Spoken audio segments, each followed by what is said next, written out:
Magandang araw po sa inyo. Narito na po ang ika-6 na yugto ng ating kwento. Pero bago po tayo magpatuloy, paki-like po ng ating video, paki-click din po ng subscribe button, gayon din ang notification bell icon para laging updated sa mga susunod na uploads ng ating mga kwento. Sabay-sabay po nating pakinggan ang ika-6 na yugto ng ating kwento, Pangarap Ko'y Ikaw. His dad was furious. Na-food poison daw ang mga nasa conference at isinugod sa hospital. May nakain daw ang mga ito na dahilan ng pagsakit ng tiyan at pagsuka ng mga ito. Namutla siya. Kaagad na napansin ni Camille yun. Bakit? May problema ba? Usisa nito. Nagkaaberya sa conference. He didn't want to elaborate. Dapat pala hindi ko iniwan ang cellphone ko. Anong nangyari? Tanong nito. Okay lang ba sa'yo na mag-taxi pa uwi? Tanong niya imbes na sagutin ito. Okay lang, parang disappointed na sabi nito. San ka pupunta? Aayusin ko lang ang problema. Bumaba siya at pumara ng taxi. Ihatid mo siya sa Taguig. Utos nito sa driver at binigyan niya ito ng 500 piso. Parang napipilitang sumakay si Camille sa taxi. Sa itsura nito, parang gusto nitong sumama sa kanya.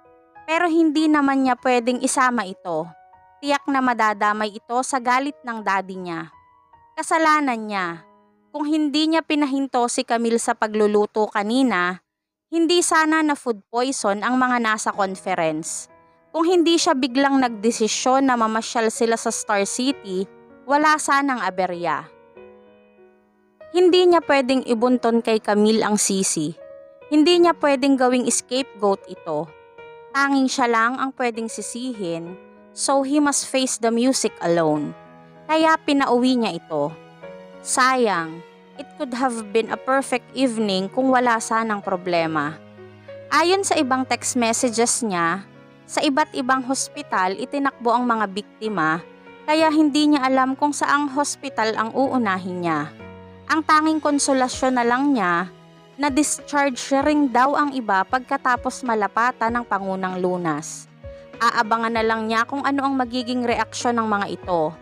Kung ano ang magiging epekto nito sa project. Are they still in or out? Inihanda na niya ang kanyang sarili sa mangyayari. He is still willing to take the consequence. And most of all, he is more than ready to face his father's wrath. Magmula nung kasama mo ang babaeng yon sa gala, you have been out of focus. Panenermo ni Mr. Ledesma kay Gab. Spare Camille dad, wala siyang kinalaman dito. Ano ba kasi ang nakain mo at bigla ka na lang nagpe-deliver ng pagkain? Trabaho ng babaeng yon na ipagluto ang mga kliyente mo, san ka ba nagpunta? Sumama ang pakiramdam ko, he lied. So I took the night off. Ano na lang ang sasabihin ng daddy niya kung nalaman nitong nagpunta sila ni Camille sa Star City, of all places and of all time. Kung kailan nasa final stretch na ang negotiation, lalo na siguro kung nalaman nitong balak niyang i-finance ang resto bar ni Camille. Paano ngayon? Paano kung mag-back out sila? Then, it's not meant to be. Ginawa ko naman lahat ng makakaya ko. Anong balak mong gawin pag hindi mo nakuha ang account? Find another account. Gumawa ng panibagong project. You better shape up, son. Baka masira lahat ang mga pinaghirapan mo dahil lang sa isang babae. His father warned. I'll keep that in mind. May bad news ba? Tanong ni Camille kinaumagahan nang magkita sila. On the contrary, good news ang ibabalita ko sa'yo. Gab smiled. Nakuha mo ang account? She guessed. Nakuha natin kamo. Malaki ang naitulong mo. Paanong nangyari yon? Nagugulumihan ang tanong nito.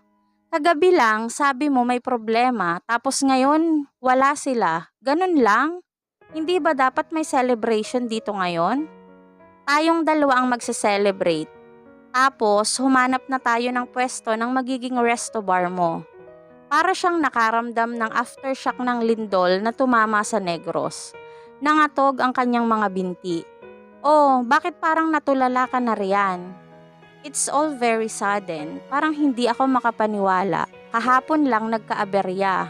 Tapos ngayon, wag ka nang mag-isip ng kung ano-ano. Naisip mo na ba kung saan mo gustong pumwesto? Gusto ko sana sa San Miguel by the Bay, she said dreamily. San Miguel by the Bay is a dining strip and open park along the shorelines of Manila Bay in Pasay City. Malapit ito sa malalaki at famous na hotel and casino ng bansa. Parang masarap ang resto bar sa tabi ng dagat. Don't you think so? Then, doon tayo titingin. Let's go? Binaybay nila ang kahabaan ng San Miguel by the Bay, pero wala silang nakitang bakanting pwesto. Nang napagod sila sa kalalakad, nagtungo sila sa seafood market known as Dampa at namili sila ng fresh seafood. Pagkatapos ay pumasok sila sa isang paluto stall para ipaluto ang mga binili nila. Pinili nila ang stall na nakita nilang hindi puno ng tao. They were promptly greeted by a girl. Kaagad na kinuha nito ang binili nilang seafoods pagkatapos nilang sabihin dito kung ano ang gusto nilang luto. Pag-upo nila, kumuha ito ng isang rose mula sa vase na nasa gitna ng mesa. He brought the petals to his nose to sniff the fragrance before offering it to her. For you. Salamat. Inabot niya ang bulaklak. As her fingers closed over his hand to take the short stem, he didn't immediately release it, forcing her hand to linger with his. Kaya lang baka pagalitan tayo. She motioned at the girl at the counter. The girl merely smiled at her. Ibig sabihin, okay lang na kinuha ni Gab ang bulaklak at ibinigay sa kanya. Parang hindi stall ang napasukan nila. In fact, it looked like a small, unpretentious restaurant by the bay. Its interior was a fusion of simplicity and elegance with a classical East meets West ambience. Pero kakatuwang walang katao-tao ron. In fact, silang dalawa lang ang kumakain doon and it was lunchtime. Sayang ang lugar na ito, sambit niya while picking at her grilled salmon fillets. She wondered kung bakit hindi puno yun ng tao gaya ng mga katabi nitong stalls. Gusto mo dito ka pumwesto? He asked while enjoying his buttered crabs. Sa tingin mo ba, pag resto bar mo ito papasukin ka ng tao? Basta ba excellent ang serbisyo mo, masarap ang pagkain at maganda ang ambience, bakit ka naman hindi papasukin ng tao? Mukhang excellent naman ang serbisyo rito. In fairness, masarap naman ang pagkain kahit hindi sinsarap ng niluluto mo. At maganda naman ang ambience. In fact, I like it here. Pero bakit walang tao? Baka kulang lang sila sa gimmick ng promo, ng advertisement. In business, you should also consider those things. I'm impressed. You have a business acumen, sabi nito. Kaya bilisan na nating kumain para makausap ko na ang may-ari ng pwestong ito. Willing naman kaya silang iparent ang pwestong ito? She was skeptical. Bakit rent? Mas maganda kung sarili mo ang pwesto para hindi mo na problemahin ang pang-upa. Bibilhin mo ito? Nanlaki ang mga mata niya. You bet. Pero ibebenta naman kaya nila to sa'yo. Yan ang gusto kong alisin mo pag nagsimula ka ng magnegosyo. Ang negative thoughts. Dapat positive thinking ka lagi. It's just that, Camille, ang isipin mo, everything has a price. Pati ang pwestong ito. Pinunasan nito ng napkin ang mga labi nito at tumayo. Tinungon nito ang babaeng nakabantay sa counter. Nakita niyang pumasok sa loob ang babae, pagkatapos ay may lumabas na isang matandang lalaki at isang matandang babae. Nahinuha niyang mag-asawa ang mga ito. Kinausap ni Gab ang dalawa. The two exchanged knowing glances.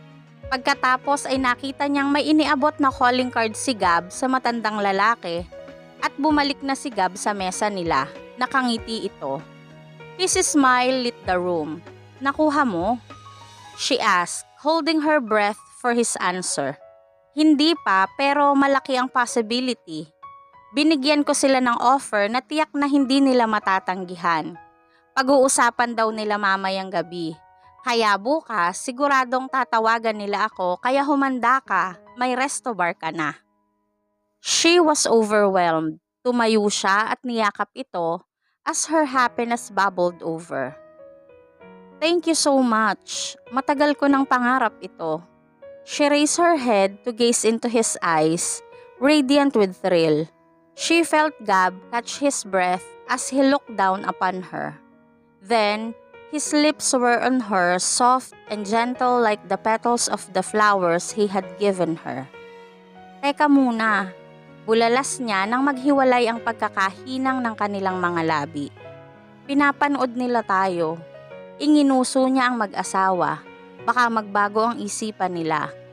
Baka kamo, ibigay na nila sa atin ito ngayon. Magkano ba ang offer mo? She asked, feeling suddenly apprehensive. Baka kasi hindi niya kayang bayaran ito. Huwag mo nang itanong, halika na, yakag nito. Kailangan ko nang pumunta sa opisina, ihahanda ko na ang kontrata natin, saka baka hinahanap na ako roon. Pasensya na ha, pati tuloy trabaho mo, napapabayaan mo dahil sa akin. You've been a great help, so you should be rewarded. We're both free tonight. Hindi mo na kailangang magluto, kaya lumabas tayo at mag-celebrate. Let's paint the town red. Sa bahay na lang, ipagluluto na lang kita. Hindi ka pa ba napapagod sa kaluluto? Oo nga naman pala, it's your passion, kaya naman gusto mong magkaroon ng resto bar. So, what are we having? How does a spicy lamb chop sound? Sounds appetizing to me, he grinned. Inihatid ni Gab si Camille sa bahay nito. Neither spoke as he turned off the ignition. She wasn't in a hurry to go in and he wasn't prompting her to leave. I have to go. Si Gab ang unang nagsalita. Yes, of course. She opened the car door. She glanced over at him before swinging her leg out and slid out of the car. She hesitated at the porch. Hindi ka ba talaga papasok? Hindi na. Mamayang gabi na lang. Baka nasa opisina na si Daddy at hinahanap na ako. Ikaw ang bahala. Ingat ka. See you tonight. Reluctantly, he sped away. Ayaw pa niyang iwanan ito pero kailangan na niya talagang pumunta sa opisina. Tama ba ang ginawa niya? Tama ba na inihanap niya ng pwesto si Camille? Ang usapan nila, ibibigay lang nito ang funding para sa resto bar nito kung makuha niya ang account at hindi niya nakuha iyon. Pero itinuloy pa rin niya ang pagpondo sa resto bar nito. Dahil hindi niya nakuha ang account, manggagaling sa sariling bulsa niya ang ibibigay niya ritong kapital. Ang malaking tanong na lang ngayon, bakit pinagbigyan niya ito? What made Camille special from the rest who submitted to him the same project proposal? Narating niya ang kanyang opisina na hindi niya nasasagot ang katanungang iyon. Or he just simply refused to answer it. Ayaw niyang magpakatotoo sa kanyang sarili na espesyal sa kanya si Camille. Kaagad niyang sinimulang i-draft ang magiging kontrata nila ni Camille. Pero hindi pa man siya nag-iinit sa kinauupuan niya, rumaragas ang dumating ang daddy niya na obviously ay naabisuhan kaagad na dumating na siya. You blew it, his father lashed at him. Dad, we just can't win them all. Pero sayang, pipirma na lang sana sila, pero bigla na lang nagkaaberya. Nasaan ka ba talaga ng gabing yon? I told you I had the night off. To be with that cook? Dad, her name is Camille. Whatever, pang ilang Camille na ba ito? Pero dati hindi ka seryoso, hindi ka nasira kahit minsan. Ngayon lang, ano bang meron ang babaeng ito? She's special. She makes me feel I'm special, so I'm going to fund her resto bar. Naloloko ka na ba, Gabriel Ledesma? Isipin mo na ang gusto mong isipin, Dad, but you can't stop me dahil sariling pera ko ang gagamitin ko at hindi pera ng kumpanya. Naloloko ka na nga. Siguro nga, Dad, you're making the biggest mistake of your life. Masisira ka dahil sa babaeng yon. Well, I'm willing to take chances with her. at patutunayan ko sa'yo na mali ang iyong inaakala. Mr. Ledesma emitted an angry sigh before storming out of his office. Hindi siya nakadama ng pagsisisi na sa unang pagkakataon ay sinuway niya ang kanyang ama. At dahil lang sa isang babae, dahil kay Camille.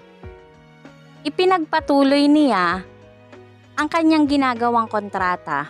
More than ever, mas desidido siya ngayong pondohan ang resto bar nito. He'll prove his father wrong. Nang bandang 5:00 ng hapon, he had the papers ready.